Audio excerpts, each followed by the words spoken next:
ಎಲ್ಲರಿಗೂ ನಮಸ್ಕಾರ. ಕೆಂಚಾಯಿಗೆ ನಾನು ಛಾಯಾ ನಿಮ್ಮನ್ನೆಲ್ಲರನ್ನ ವೆಲ್ಕಮ್ ಮಾಡ್ತಾ ಇದ್ದೀನಿ. ನಾನು ಒಂದು ಕಾಲೇಜಲ್ಲಿ ಕೆಮಿಸ್ಟ್ರಿ ಪ್ರೊಫೆಸರಾಗಿ ವರ್ಕ್ ಮಾಡ್ತಾ ಇದ್ದೀನಿ. ನನ್ನ ಇಂಟೆನ್ಷನ್ ಈ ಚಾನೆಲ್ನ ಸ್ಟಾರ್ಟ್ ಮಾಡೋದಕ್ಕೆ ಅಂದರೆ ಸಾಧ್ಯ ಆದಷ್ಟು ಕೆಮಿಸ್ಟ್ರಿ ರಿಲೇಟೆಡ್ ಟಾಪಿಕ್ನ ಸಿಂಪಲ್ಲಾಗಿ ಕನ್ನಡದಲ್ಲಿ ಹೇಳೋ ಪ್ರಯತ್ನ ಮಾಡ್ತಿದ್ದೀನಿ. ಕೆಮಿಸ್ಟ್ರಿ ಇಷ್ಟ ಇಲ್ಲದರೂ ಕೆಮಿಸ್ಟ್ರಿ ಕಡೆಗೆ ಸೆಳೆಯುವಂಥ ಪ್ರಯತ್ನ ನನ್ನ ಚಾನಲಲ್ಲಿ ಮಾಡ್ತಾ ಇದ್ದೀನಿ. ಪರ್ಟಿಕ್ಯುಲರ್ಲಿ ನೀವೇನಾದರೂ ರಾಣಿ ಚೆನ್ನಮ್ಮ ಯೂನಿವರ್ಸಿಟಿನಲ್ಲಿ ಓದ್ತಾ ಇದ್ದೀರಾ, ಫಸ್ಟ್ ಸೆಮ್ಗೆ CP ಈಗ ಫಸ್ಟ್ ಸೆಮ್ಗೆ ಕೆಮಿಸ್ಟ್ರಿಗೆ one of the major subject ತೊಗೊಂಡಿದ್ದೀರಾ ಅಂದರೆ ಕೆಮಿಸ್ಟ್ರಿನಲ್ಲಿ ಯಾವ್ಯಾವ ರೀತಿ ಸಿಲೆಬಸ್ ಇರುತ್ತೆ, ರೆಫರೆನ್ಸ್ ಬುಕ್ಸ್ ಹೇಗಿರುತ್ತೆ, ಥಿಯರಿ ಹೇಗಿರುತ್ತೆ, ಪ್ರಾಕ್ಟಿಕಲ್ಸ್ ಹೇಗಿರುತ್ತೆ, ಸಿಲೆಬಸ್ ಅಷ್ಟೇ ನಾನು ಈ ವಿಡಿಯೋದಲ್ಲಿ ಡಿಸ್ಕಸ್ ಮಾಡೋಣ ಅಂತ ಅಂದ್ಕೊಳ್ತಾ ಇದ್ದೀನಿ. Again welcome to Kenchaya. ನನ್ನ ಚಾನಲ್ನ ಸಬ್ಸ್ಕ್ರೈಬ್ ಮಾಡಿ, ಶೇರ್ ಮಾಡಿ. ನೀವು ನನ್ನ ಚಾನಲ್ಗೆ ಹೋಗಿ ಸಬ್ಸ್ಕ್ರೈಬ್ ಮಾಡಿಕೊಂಡು ಪ್ಲೇಲಿಸ್ಟ್ಗೆ ಹೋಗಿ SEP RCU SEP first sem ಅಂತಂದರೆ ನಿಮಗೆಲ್ಲನೂ ನಿಮಗೆ ವೀಡಿಯೋಸು ಒಂದೇ ಕಡೆಗೆ ಸಿಗ್ತಾ ಹೋಗುತ್ತೆ. ಸೊ ಈಗ ಇವಾಗ ನಿಮ್ಮದು ಕೋರ್ಸ್ ಸ್ಟಾರ್ಟ್ ಆಗಿರೋದು, ಹಾಗಾಗಿ ನಾನು ಈಗ ವಿಡಿಯೋಸ್ ಮಾಡೋಕ್ಕೆ ಶುರು ಮಾಡಿದ್ದೀನಿ. ಇದು ಎರಡನೇ ವಿಡಿಯೋ. ಇದಕ್ಕಿಂತ ಮುಂಚೆ ನಾನು ಕೋರ್ಸ್ ಸ್ಟ್ರಕ್ಚರ್ ಹೇಗಿರುತ್ತೆ, BSc ಕೋರ್ಸ್ ಸ್ಟ್ರಕ್ಚರ್ ಹೇಗಿರುತ್ತೆ ಅಂತ ಮೇಲೆ ವಿಡಿಯೋ ಮಾಡಿದ್ದೀನಿ. ಇವತ್ತು ಕೆಮಿಸ್ಟ್ರಿದು ಸಿಲೆಬಸ್ ಅಷ್ಟೇ, ರೆಫರೆನ್ಸ್ ಬುಕ್ಸ್ ಇರ್ಬೋದು, ಹೇಗೆ ಪ್ರಿಪೇರ್ ಆಗಬೇಕು, ಯಾವ ರೀತಿ ಇರುತ್ತೆ, ಏನೇನಿರುತ್ತೆ, ಅದನ್ನು ಇವತ್ತು ಇನ್ ಡೀಟೇಲ್ ಆಗಿ ಡಿಸ್ಕಸ್ ಮಾಡೋಣ ಅಂತ ಅಂದ್ಕೊಳ್ತಾ ಇದ್ದೀನಿ. Again welcome to Kenchaya. ನನ್ನ ಚಾನಲ್ನ ಸಬ್ಸ್ಕ್ರೈಬ್, ಶೇರ್ ಮಾಡಿ. ಫಸ್ಟ್ ಸೆಮಿಸ್ಟ್ರು ಕೆಮಿಸ್ಟ್ರಿ ಥಿಯರಿನಲ್ಲಿದ್ದರೆ ಟೈಟ್ಲ್ ಆಫ್ ದಿ ಪೇಪರ್ ಏನಂತ ಕರಿತೀವಿ, ಅದಕ್ಕೆ ಕೆನ್ ಅಂತ ಕರಿತೀವಿ. ಮಾರ್ಕ್ಸ್ ಎಷ್ಟಿರುತ್ತೆ ಅದಕ್ಕೆ ಅಂದರೆ 80+20 ಇರುತ್ತೆ. ಸೊ ನಿಮಗೆ ಕಂಟೆಂಟ್ ಆಫ್ ದಿ ಕೋರ್ಸ್ನ ತೊಗೊಳ್ಳೋದಾದರೆ ಫಸ್ಟ್ ಸೆಮಿಸ್ಟ್ರಿಗೆ ಏನೇನಿರುತ್ತೆ ಅಂದರೆ 4 ಯೂನಿಟ್ ಇರುತ್ತೆ, ಒಟ್ಟು 60 ಅವರ್ಸ್ ಇರುತ್ತೆ. ಪರ್ ವೀಕ್ಗೆ ನೀವು 4 ಅವರ್ಸ್ನ ತೊಗೋಬೇಕಾಗತ್ತೆ. So atomic structure first unit ಇರುತ್ತೆ, 15 ಅವರ್ಸ್ ಇದೆ. ಕೆಮಿಕಲ್ ಎನರ್ಜಿಟಿಸ್ ಕಂಡ ಅಯಾನಿಕ್ ಈಕ್ವಿಲಿಬ್ರಿಯಂ 15 ಅವರ್ಸ್ ಇದೆ. Next unit 3 fundamentals of organic chemistry and alkenes 15 hours ಇದೆ. ಕ್ರೊಮಟೋಗ್ರಫಿ ಆ್ಯಂಡ್ ಸ್ಟೀರಿಯೋ ಕೆಮಿಸ್ಟ್ರಿ ಒಂದು 15 ಅವರ್ಸ್ ಇದೆ. ಸೊ ಆಲ್ ಟುಗೆದರ್ ಎಷ್ಟಾಗಿದೆ ಅಂದರೆ 60 ಅವರ್ಸ್ಗೆ ನಿಮಗೆ ಇರುವಂಥದ್ದು. ಸೊ ಒಂದು ವೀಕ್ಗೆ ನಿಮಗೆ 4 ಕೆಮಿಸ್ಟ್ರಿ ಕ್ಲಾಸ್ ಬರುತ್ತೆ. ಒಂದು ಸೆಮಿಸ್ಟ್ರಿಗೆ ನಾವು 60 ಥಿಯರಿ ಕ್ಲಾಸಸ್ನ ತೊಗೋಬೇಕಾಗತ್ತೆ. ಅಟಾಮಿಕ್ ಸ್ಟ್ರಕ್ಚರು 15 ಅವರ್ಸ್ ಆಗುತ್ತೆ. Chemical energetic and ionic equilibrium 15 hours ಆಗುತ್ತೆ. Fundamentals of organic chemistry and alkenes 15 hours ಆಗುತ್ತೆ. Chromatography and stereochemistry 15 hours. So atomic structure ಅಂತ ತೊಗೊಂಡ್ರೆ ನಿಮಗೆ ಅದರಲ್ಲಿ ಏನು ಹೇಳ್ತೀವಿ ಅಂತಂದರೆ to bridge between the old and the new knowledge. So review ಅಂತ ಕೊಡ್ತಾರೆ. ರಿವ್ಯೂ ಅಂತ ಯಾವುದಿರುತ್ತಲ್ಲ ಅದ್ರ ಮೇಲೆ ಕ್ವಶನ್ ಕೊಡೋ ಹಾಗಿಲ್ಲ. ಆದರೆ ನಾವೇನು ಮಾಡಬೇಕು ಅಂದರೆ ಅದನ್ನು ನಿಮಗೆ background, because we have to bridge between the old and the new. ನಿಮ್ಗೆ ಏನೋ ಒಂದಷ್ಟು ಅದ್ರ ಬಗ್ಗೆ ನಾಲೆಡ್ಜ್ ಇದೆ, ಈಗ ನನಗೆ ಪಾಠ ಮಾಡೋದಕ್ಕೆ ಏನೋ ಒಂದು ನಾಲೆಡ್ಜ್ ನಿಮಗೆ ಬೇಕಾಗಿದೆ. ಅವೆರಡನ್ನು ಬ್ರಿಡ್ಜ್ ಮಾಡೋದಕ್ಕೆ ಯು ರಿಕ್ವೈರ್ ಸಮ್ ಕಾನ್ಸೆಪ್ಟ್, ಅದನ್ನು ಎಕ್ಸ್ಪ್ಲೈನ್ ಮಾಡಬೇಕು ಅಂದಾಗ ನಾವು ರಿವ್ಯೂ ಅಂತ ಹೇಳ್ತಾರೆ. ಇಲ್ಲಿ review of Bohr's theory and its limitation, dual behaviour of matter and radiation, de Broglie's relation, Heisenberg uncertainty principle, ಇದನ್ನೆಲ್ಲ ರಿವ್ಯೂ ಮಾಡೋದಕ್ಕೆ ಹೇಳಿದ್ದಾರೆ. That leads to, because of some drawback in Bohr's theory was unable to answer some questions. ಹಾಗಾಗಿ ನಮಗೇನು ಬಂತು, quantum mechanics ಬಂತು. So quantum mechanics ನಿಮಗೆ ಬೇಕಾಗುತ್ತೆ. Quantum mechanics is mainly depend on Schrodinger equation, time dependent Schrodinger equation ಇರ್ಬೋದು, significance of psi and psi squared ಅಂತ ಹೇಳ್ತೀವಿ. ಅದೇ ಥರ ಸಿಗ್ನಿಫಿಕೆನ್ಸ್ ಆಫ್ ಕ್ವಾಂಟಮ್ ನಂಬರ್ಸ್ ಇರ್ಬೋದು, ಆ್ಯಂಗ್ಯುಲರ್ ಮೊಮೆಂಟಮ್ ಇರ್ಬೋದು, ಕ್ವಾಂಟಮ್ ನಂಬರ್ಸ್ ಇರ್ಬೋದು, MS ಅಂತ ಹೇಳ್ತೀವಿ. ಇದು discovery of spin quantum numbers ಇರ್ಬೋದು, ಮ್ಯಾಗ್ನೆಟಿಕ್ ಕ್ವಾಂಟಮ್ ನಂಬರ್ಸ್ ಇರ್ಬೋದು, filling the electrons in various orbital, electronic configuration of atom, stability of the half filled and complete filled orbitals ಇರ್ಬೋದು, concept of exchange energy ಇರ್ಬೋದು, anomalous electronic configuration. When you write an electronic configuration, there are some electronic configuration with which is unique, which is not as per the rules. There is an exception. ಯಾಕೆ ಅದನ್ನೆಲ್ಲ ಈ ಚಾಪ್ಟ್ರಲ್ಲಿ ನೀವು ಇನ್ detail ಆಗಿ ಓದ್ತೀರಾ. Atomic structure, ನಿಮ್ಗೆ atomic ಸ್ಟ್ರಕ್ಚರಲ್ಲಿ already ನಿಮಗೆ ತುಂಬ ಇದನ್ನು ನೀವು ಮಾಡೆಲ್ಗಳನ್ನ ನೋಡಿದ್ದೀರಾ. ಥಾಮ್ಸನ್ ಮಾಡೆಲ್ ನೋಡಿರ್ತೀರ. ಅದಾದಮೇಲೆ ಬೋರ್ ಮಾಡೆಲ್ ಬರುತ್ತೆ. ಬೋರ್ ಮಾಡೆಲ್ ಆದಮೇಲೆ ನಿಮಗೆ ಕ್ವಾಂಟಮ್ ಮೆಕ್ಯಾನಿಕಲ್ ಬರುತ್ತೆ. ಬೋರ್ ಮಾಡಲ್ಲಿ ಇದು ಲಿಮಿಟೇಷನ್ಸ್ ಇತ್ತು. ಆ ಲಿಮಿಟೇಷನ್ ಎಕ್ಸ್ಪ್ಲೇನ್ ಮಾಡೋದಕ್ಕೋಸ್ಕರ ನಮಗೆ ಕ್ವಾಂಟಮ್ ಮೆಕ್ಯಾನಿಕ್ಸ್ ಬಂತು. ಕ್ವಾಂಟಮ್ ಮೆಕ್ಯಾನಿಕ್ಸಲ್ಲಿ ಏನು ಮಾಡಿದ್ರು, they took the dual nature ಇದೆ ಮ್ಯಾಟರ್ ಮತ್ತು ರೇಡಿಯೇಷನ್ಸ್ಗೆ, ಲೈಕ್ ವೇವ್ಸ್ಗೂ ಡ್ಯೂಯಲ್ ನೇಚರ್ ಇದೆ ಅಂತ. With that concept they started explaining. So Schrodinger equation ಇದೆ. ಆ ಈಕ್ವೇಷನ್ ಮೇಲೆ ನಾವು significance of psi and psi squared ಹೇಳ್ತೀವಿ. ಅದಾದಮೇಲೆ ಕ್ವಾಂಟಮ್ ನಂಬರ್ಸ್ ಬರುತ್ತೆ. ಎಲೆಕ್ಟ್ರಾನಿಕ್ ಕಾನ್ಫಿಗರೇಷನ್ನ ಹೆಂಗೆ ಫಿಲ್ ಮಾಡೋದು ಅಂತ ನೀವು ತಿಳ್ಕೊಳ್ತಾ ಹೋಗ್ತೀರಾ. ಆ ಫೀಲ್ಡು ಮತ್ತು ಕಂಪ್ಲೀಟ್ ಫೀಲ್ಡ್ಗೆ ಸ್ಟೇಬಲ್ ಆಗುತ್ತೆ. ಯಾಕೆ ಸ್ಟೇಬಲ್ ಆಗುತ್ತೆ, ಅನಾಮಲಸ್ ಆಗಿ ಕೆಲವೊಂದು ಎಲೆಕ್ಟ್ರಾನಿಕ್ ಕಾನ್ಫಿಗರೇಷನ್ ಬರೀತೀರಾ. ಅದನ್ನೆಲ್ಲ ಇನ್ ಡೀಟೇಲ್ ಆಗಿ ಓದ್ತಾ ಹೋಗ್ತೀರಾ. Second unit is called as chemical energetic and ionic equilibria 1 ಅಂತಾರೆ. ಅಯಾನಿಕ್ ಈಕ್ವಿಲಿಬ್ರಿಯಂ ಟು ನೆಕ್ಸ್ಟ್ ಯಾವುದೋ ಸೆಮಿಸ್ಟರ್ಗಳಲ್ಲಿ ನಿಮಗೆ ಬರುತ್ತೆ.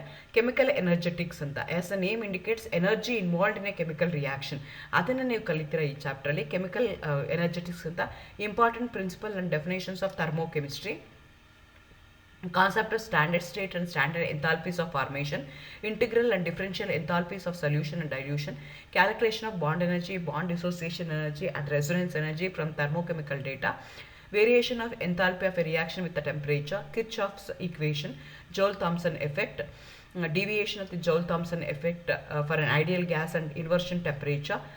ಇಷ್ಟನ್ನು ನೀವೇನು ಮಾಡ್ತಾ ಹೋಗ್ತೀರಾ, ಅದರಲ್ಲಿ ಓದ್ತಾ ಹೋಗ್ತೀರಾ. ಅದೇ ಥರ ನೀವು ಅದರಲ್ಲಿ ಸೆಕೆಂಡ್ ಯೂನಿಟ್ ಇದೆ ಈಕ್ವಿಲಿಬ್ರಿಯಾ 1 ಅಂತ, ಅಯಾನಿಕ್ ಈಕ್ವಿಲಿಬ್ರಿಯಾ 1 ಅಂತ. Strong and moderate and weak electrolytes ಇದೆ, ಡಿಗ್ರಿ ಆಫ್ ಅಯನೈಸೇಷನ್ ಇದೆ, factors affecting the degree of ionization constant, ionic product of water, ionization of a weak acid and bases, P H scale, common ion effect, ಇದನ್ನೆಲ್ಲ ನೀವು ಇದರಲ್ಲಿ ಓದ್ತಾ ಹೋಗ್ತೀರಾ. So ಎರಡೂ ಏನಾಗುತ್ತೆ, first unit ಏನಿದೆಯಲ್ಲ ಅದನ್ನು ನಾವು ಇನಾರ್ಗ್ಯಾನಿಕ್ ಅಂತ ಕನ್ಸಿಡರ್ ಮಾಡ್ತೀವಿ. ಸೆಕೆಂಡ್ ಯೂನಿಟ್ ಏನಿದೆಯಲ್ಲ ಅದನ್ನು ನಾವೇನಂತ ಕನ್ಸಿಡರ್ ಮಾಡ್ತೀವಿ, ಫಿಸಿಕಲ್ ಕೆಮಿಸ್ಟ್ರಿದು ಅಂತ. ನಿಮ್ಗೆ ಅನಿಸ್ಬೋದು ಕೆಲವೊಂದು ಕಾನ್ಸೆಪ್ಟ್ ನಾವು ಆಲ್ರೆಡಿ ಪಿ ಯು ಸಿನಲ್ಲಿ ಓದಿದ್ದೀವಿ ಅದನ್ನೇ ಇಲ್ಲಿ ಇಟ್ಟಿದ್ದಾರೆ ಅಂತ, ಬಟ್ ಅಲ್ಲಿ ಓದೋದಕ್ಕೂ ಇಲ್ಲಿ ಓದೋದಕ್ಕೂ ತುಂಬ ಡಿಫ್ರೆನ್ಸ್ ಆಗುತ್ತೆ.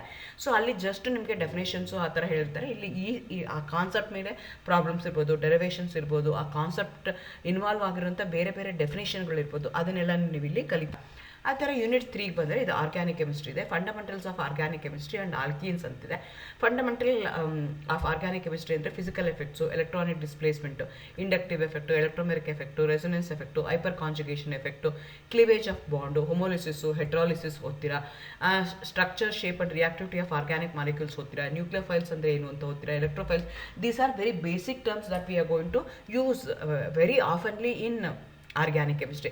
ಆ ಥರ ರಿಯಾಕ್ಟಿವ್ ಇಂಟರ್ಮೀಡಿಯೇಟ್ಸ್ ಇರ್ಬೋದು, ಕಾರ್ಬೊಕಟಿಯಾನ್ಸು, ಕಾರ್ಬನಿಯಾನ್ಸು, ಫ್ರೀ ರ್ಯಾಡಿಕಲ್ಸ್ ಇರ್ಬೋದು, strength of organic acids and bases ಇರ್ಬೋದು, ಕಂಪ್ಯಾರಿಟಿವ್ ಸ್ಟಡಿ ವಿತ್ ಅದನ್ನು ಒಂದು ಚಾಪ್ಟರ್ ಇರುತ್ತೆ. ಅದೆಲ್ಲ ನೀವು ಅನಿಸ್ಬೋದು ಇದನ್ನೆಲ್ಲ ಆಲ್ರೆಡಿ ಓದಿದ್ದೀವಿ. ಇಂಡಕ್ಟಿವ್ ಎಫೆಕ್ಟ್ ಓದಿದ್ದೀರಾ, ಎಲೆಕ್ಟ್ರೋಮೆರಿಕ್ ಎಫೆಕ್ಟ್ ಓದಿದ್ದೀರಾ, ರೆಸೊನೆನ್ಸ್ ಎಫೆಕ್ಟ್ ಓದಿದ್ದೀರಾ, ಹೈಪರ್ ಕಾಂಜುಗೇಟಿವ್ ಎಫೆಕ್ಟ್ ಓದಿದ್ದೀರಾ, cleavage of the bond. These are the very basic terms that you should know. ಅದನ್ನು ನಾವಿಲ್ಲಿ ಡಿಸ್ಕಸ್ ಮಾಡ್ತಾ ಇದ್ವಿ. Strength of organic acids and bases compare ಮಾಡ್ತೀವಿ. ಯಾವುದೋ ಎರಡು ಆಸಿಡ್ ತೊಗೊಳ್ತೀವಿ ವಿತ್ PKA ವ್ಯಾಲ್ಯೂಸ್ ಅಥವಾ PKB ವ್ಯಾಲ್ಯೂಸ್ ತೊಗೊಂಡು ಹೇಗಾಗುತ್ತೆ strength of an organic acid bases ಅಂತ ಅದನ್ನು ಡಿಸ್ಕಸ್ ಮಾಡ್ತೀವಿ. ಆರೋಮ್ಯಾಟಿಸಿಟಿ ಅಂತ ಒಂದು ಪದ ಬರುತ್ತೆ. Some organic compounds are going to have extra stability even though they are unsaturated in nature. They are not going to behave like a unsaturated compound, they are going to behave like a saturated compound. Why? ಅದನ್ನೇ explain ಮಾಡೋದಕ್ಕೆ ನಮಗಿರುವಂಥ ಕಾನ್ಸೆಪ್ಟ್ಗೆ ನಾವೇನಂತ ಕರಿತೀವಿ, ಆರೋಮ್ಯಾಟಿಸಿಟಿ ಅಂತ ಹೇಳ್ತೀವಿ. ಅದನ್ನು ಈ ಚಾಪ್ಟರಲ್ಲಿ discuss ಮಾಡ್ತೀವಿ. ಅದಾದಮೇಲೆ ಆಲ್ಕಿನ್ಸ್ಗೆ ಬರ್ತೀವಿ. ಪ್ರಿಪ್ರೇಷನ್ಸ್ ಆಫ್ ಆಲ್ಕೀನ್ಸ್ನ ನಾವು ಮಾಡ್ತಾ ಹೋಗ್ತೀವಿ. ಅದೇ ಥರ ಕೆಮಿಕಲ್ ರಿಯಾಕ್ಷನ್ಸ್ ಆಫ್ ಆಲ್ಕೀನ್ಸ್ನ ನಾವು ಚೆಕ್ ಮಾಡ್ಕೊಳ್ತೀವಿ. ಅದೇ ಥರ ಆಲ್ಕೈನ್ಸ್ನ ತೊಗೊಳ್ತೀವಿ, ಆಲ್ಕೈನ್ಸ್ನೂ ಪ್ರಿಪ್ರೇಷನ್ಸ್ನ ನೋಡ್ಕೊಳ್ತೀವಿ, ಮತ್ತು ಅದರದ್ದು ರಿಯಾಕ್ಷನ್ ಹೇಗಾಗುತ್ತೆ ಅದನ್ನು ನಾವಿಲ್ಲಿ ಇನ್ ಡೀಟೇಲ್. ನೆಕ್ಸ್ಟ್ ಯೂನಿಟ್ 4 ಏನಿದೆಯಲ್ಲ ಅದು ಕ್ರೊಮಟೋಗ್ರಫಿ ಆ್ಯಂಡ್ ಸ್ಟೀರಿಯೋಕೆಮಿಸ್ಟ್ರಿ ಅಂತ ಹೇಳಿದ್ದಾರೆ. ಕ್ರೊಮಟೋಗ್ರಫಿನಲ್ಲಿ ಏನಾಗುತ್ತೆ ಅಂದರೆ it's a technique that we are going to use, it's a skill, it's a practical skill that we are going to use in order to identify the compound. ಕೊಟ್ಟಿರುವಂಥ compound ಇದೇನಾ ಅಲ್ವಾ ಅದನ್ನು ಐಡೆಂಟಿಫೈ ಮಾಡೋದಕ್ಕೆ ನಮಗೊಂದು ಒಂದಷ್ಟು ಸ್ಕಿಲ್ಸ್ ಇದೆ, ಒಂದಷ್ಟು ಮೆಥಡ್ಸ್ಗಳನ್ನ follow ಮಾಡ್ತೀವಿ, ಒಂದಷ್ಟು ಪ್ರೊಸೀಜರ್ಗಳನ್ನ ಫಾಲೋ ಮಾಡ್ತೀವಿ. ಆ procedure because of the colour, chromo ಅಂದರೆ colour, we are going to develop a colour in such a manner that we can easily identify what is the rate of that particular reaction, at what rate it has been flown, ಏನು ಬಂದಿದೆ product, ಅದನ್ನೆಲ್ಲ identify ಮಾಡೋದಕ್ಕೆ ಒಂದು skill use ಮಾಡ್ತೀವಿ. ಆ skill use ಮಾಡಿಕೊಂಡು ನಾವು ಇದೇ ಕಾಂಪೌಂಡ್ ಅಂತ ಐಡೆಂಟಿಫೈ ಮಾಡ್ತೀವಿ. ಅದಕ್ಕೆ ಕ್ರೊಮಟೋಗ್ರಫಿ ಅಂತ ಹೇಳ್ತೀವಿ. ಅದರಲ್ಲಿ ನಿಮಗೆ TLC ಅಂತ ಕರೀತಾರೆ, ಟಿನ್ ಲೇಯರ್ ಕ್ರೊಮಟೋಗ್ರಫಿ ಇರ್ಬೋದು, ಪೇಪರ್ ಕ್ರೊಮಟೋಗ್ರಫಿ ಇರ್ಬೋದು, ಕಾಲಮ್ ಕ್ರೊಮಟೋಗ್ರಫಿ ಅಂತ ಹೇಳ್ತಾರೆ, ಸಾಲ್ವೆಂಟ್ ಎಕ್ಸ್ಟ್ರಾಕ್ಷನ್ ಅಂತ ಹೇಳ್ತಾರೆ. ಈ 4 ಮೆಥಡ್ನ ಅವರು ಇಂಟ್ರೊಡ್ಯೂಸ್ ಮಾಡಿದ್ದಾರೆ. ಮೆಲ್ಟಿಂಗ್ ಪಾಯಿಂಟ್ ಅಂದರೆ ಏನು, ಬಾಯ್ಲಿಂಗ್ ಪಾಯಿಂಟ್ ಅಂದರೆ ಏನು ಅಂತಲೂ ಅವರು ಅಲ್ಲಿ ಡಿಸ್ಕಸ್ ಮಾಡೋದಕ್ಕೆ ಎಕ್ಸ್ಪೆಕ್ಟ್ ಮಾಡ್ತಾ ಇದ್ದಾರೆ. ಆ ಥರ ಸೈಕ್ಲೋಆಲ್ಕೇನ್ಸ್ನ ತೊಗೊಳ್ತಾ ಇದ್ದಾರೆ. ಸೈಕ್ಲೋಆಲ್ಕೇನ್ಸ್ ಅಲ್ಲಿ ನಿಮಗೆ 2 ಥಿಯರಿ ಬರುತ್ತೆ, ಬೇಯರ್ ಸ್ಟ್ರೈನ್ ಥಿಯರಿ ಬರುತ್ತೆ, ಆಮೇಲೆ Sachse and Mohr theory of strainless rings ಅಂತ ಹೇಳ್ತೀವಿ, ಅದು ಬರುತ್ತೆ. ನೆಕ್ಸ್ಟು ಸೈಕ್ಲೋಹೆಕ್ಸೇನ್ ತೊಗೊಳ್ತೀವಿ, ಚೈನ್ ಆ್ಯಂಡ್ ಬೋಟ್ ಫಾರ್ಮ್ಸ್ನ ಬರಿತೀವಿ, ಆ್ಯಕ್ಷನ್ ಆ್ಯಂಡ್ ಈಕ್ವಟೋರಿಯಲ್ ನೋಡ್ಕೊಳ್ತೀವಿ. ಆ ಥರ ಕಾನ್ಫರ್ಮೇಷನ್ ಐಸೋಮರಿಸಮ್ ಬಗ್ಗೆ ಓದ್ತೀವಿ, with reference to ethane and butane ಅದನ್ನು ಮಾಡ್ತೀವಿ. ಅದೇ ಥರ ಸ್ಟೀರಿಯೋ ಕೆಮಿಸ್ಟ್ರಿ ತೊಗೊಳ್ತೀವಿ. ಸ್ಟೀರಿಯೋ ಕೆಮಿಸ್ಟ್ರಿಯಲ್ಲಿ 2 ಥರ ಇರುತ್ತೆ, optical isomerism, geometrical isomerism. Optical ಐಸೋಮರಿಸಮ್ನ ಇನ್ ಡೀಟೇಲ್ ಆಗಿ ಓದ್ತೀರಾ, geometrical isomerism also you are going to study in detail.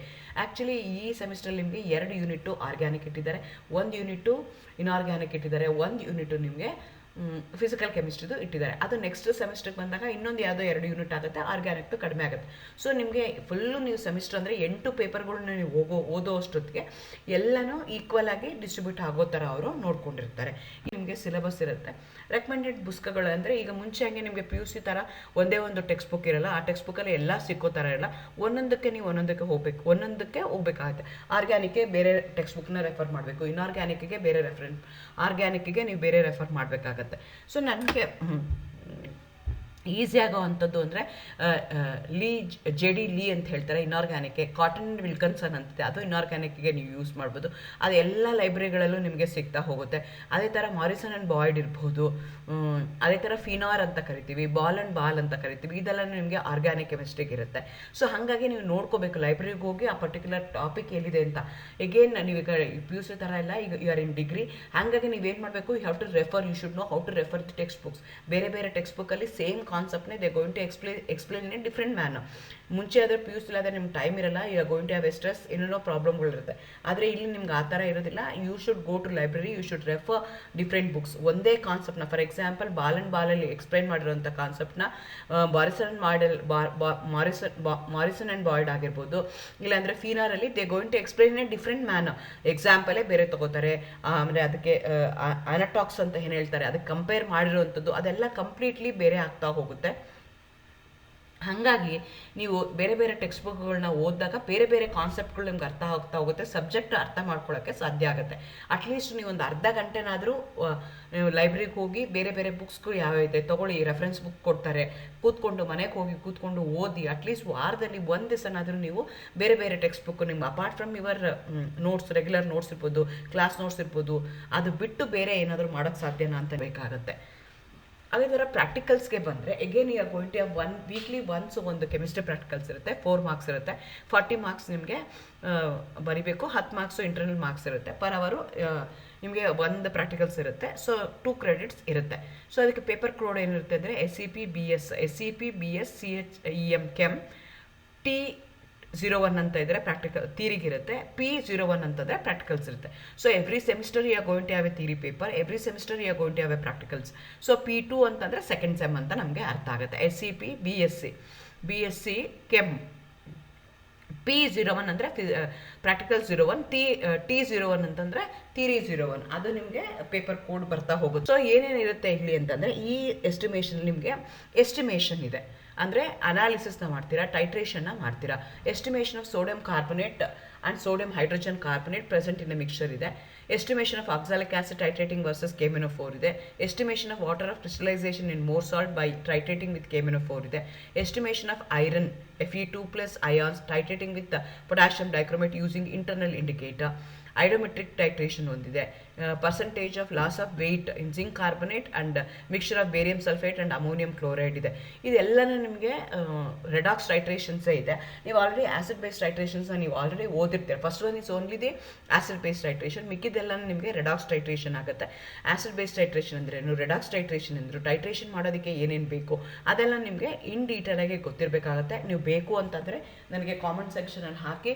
So practicals ನನಗೆ ಈ ಥಿಯರಿ ಇದನ್ನೆಲ್ಲ ಅರ್ಥ ಮಾಡ್ಕೋಬೇಕು. ಪ್ರಾಕ್ಟಿಕಲ್ಸ್ ನನಗೆ ಟೈಟ್ರೇಷನ್ ಚೆನ್ನಾಗಿ ಗೊತ್ತಾಗಬೇಕು ಅಂದರೆ, ಆ ಕಾನ್ಸೆಪ್ಟ್ ನಿಮ್ಗೆ ಅರ್ಥ ಆಗಬೇಕು ಅಂದರೆ ಅದನ್ನೆಲ್ಲನೂ ನಾವು ಹೇಳಬೇಕಾಗುತ್ತೆ. ಎಂಡ್ ಪಾಯಿಂಟ್ ಅಂದ್ರೇನು, ಈಕ್ವಲೆಂಟ್ ಪಾಯಿಂಟ್ ಅಂದ್ರೇನು, ಇಂಡಿಕೇಟರ್ ಅಂದ್ರೇನು, ಯಾವ ಟೈಪ್ ಆಫ್ ಇಂಡಿಕೇಟರ್ ಇದೆ, ಟೈಟ್ರೇಷನ್ ಅಂದ್ರೇನು, ಎಷ್ಟು ಟೈಟ್ರೇಷನ್ಸ್ ಇದೆ, ಟೈಟ್ರೇಷನ್ಸ್ನಾಗೆ ಸೊಲ್ಯೂಷನ್ಸ್ನ ಹೆಂಗೆ ಪ್ರಿಪೇರ್ ಮಾಡೋದು, ಕಾನ್ಸಂಟ್ರೇಷನ್ ಅಂದ್ರೇನು, ನಾರ್ಮಾಲಿಟಿ ಅಂದ್ರೇನು, ಸೋ ಮೆನಿ ಥಿಂಗ್ಸ್ ಇದು ಆಲ್ರೆಡಿ ನೀವು ಪಿ ಯು ಸಿನಲ್ಲಿ ಕಲಿಸಿರ್ತಾರೆ. ಅದೆಲ್ಲ ನಿಮಗೆ ಕಾನ್ಸೆಪ್ಟ್ ಗೊತ್ತಿರಬೇಕು. ಆವಾಗ ಇಲ್ಲಿ ಈಸಿ ಆಗುತ್ತೆ ಪ್ರಾಕ್ಟಿಕಲ್ಸ್ ಮಾಡೋದಕ್ಕೆ. ಅದೇ ಥರ ಎಸ್ಟಿಮೇಷನ್ ಆಫ್ ಫಿನಾಲ್ ಮಾಡ್ತೀರಾ, ಎಸ್ಟಿಮೇಷನ್ ಆಫ್ ಅನಿಲೀನ್ ಮಾಡ್ತೀರಾ, ಎಸ್ಟಿಮೇಷನ್ ಆಫ್ ಅಮೈಡ್ ಮಾಡ್ತೀರಾ, ಎಸ್ಟಿಮೇಷನ್ ಆಫ್ ಗ್ಲೂಕೋಸ್ ಮಾಡ್ತೀರಾ. ಈ 10 ಎಕ್ಸ್ಪೆರಿಮೆಂಟ್ಗಳನ್ನ ನೀವು ಮಾಡಬೇಕು.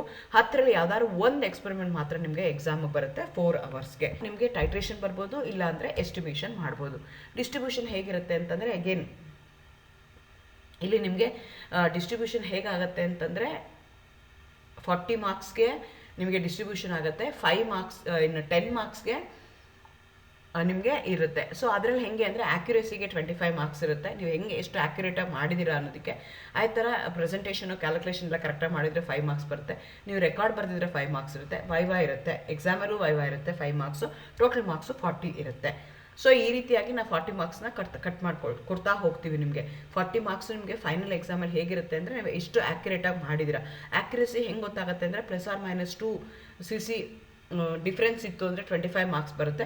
ಆ ಡಿಫ್ರೆನ್ಸ್ ಜಾಸ್ತಿ ಆಗ್ತಾ ಹೋದಂಗೆ ನಿಮಗೆ ಮಾರ್ಕ್ಸ್ ಏನಾಗ್ತಾ ಹೋಗ್ತಾ ಕಡಿಮೆ ಆಗುತ್ತೆ. ಸೊ ಎಕ್ಸಾಮಿನರು ಒಂದು ಎಕ್ಸಾಮ್ ಮಾಡ್ತಾರೆ, ಒಂದು ಟೈಟ್ರೇಷನ್ ಮಾಡ್ತಾರೆ.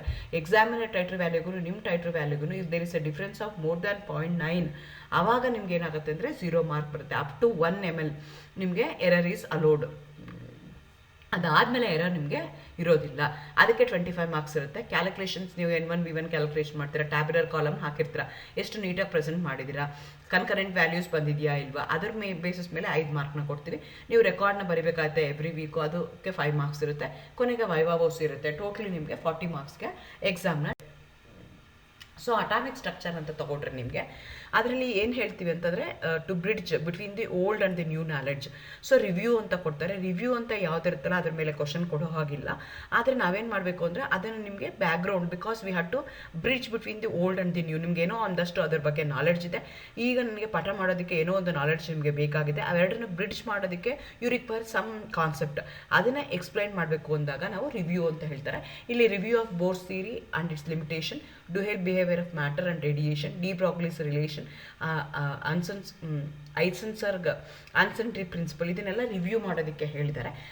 That leads to because of some drawback in Bohr's theory was unable to answer some questions. ಹಾಗಾಗಿ ನಮಗೇನು ಬಂತು, ಕ್ವಾಂಟಮ್ ಮೆಕ್ಯಾನಿಕ್ಸ್ ಬಂತು. ಸೊ ಕ್ವಾಂಟಮ್ ಮೆಕ್ಯಾನಿಕ್ಸ್ ನಿಮಗೆ ಬೇಕಾಗುತ್ತೆ. Quantum mechanics is mainly depend on Schrodinger equation, time dependent Schrodinger equation ಇರ್ಬೋದು, significance of psi and psi squared ಅಂತ ಹೇಳ್ತೀವಿ. ಅದೇ ಥರ ಸಿಗ್ನಿಫಿಕೆನ್ಸ್ ಆಫ್ ಕ್ವಾಂಟಮ್ ನಂಬರ್ಸ್ ಇರ್ಬೋದು. Thank you, all the best, good luck.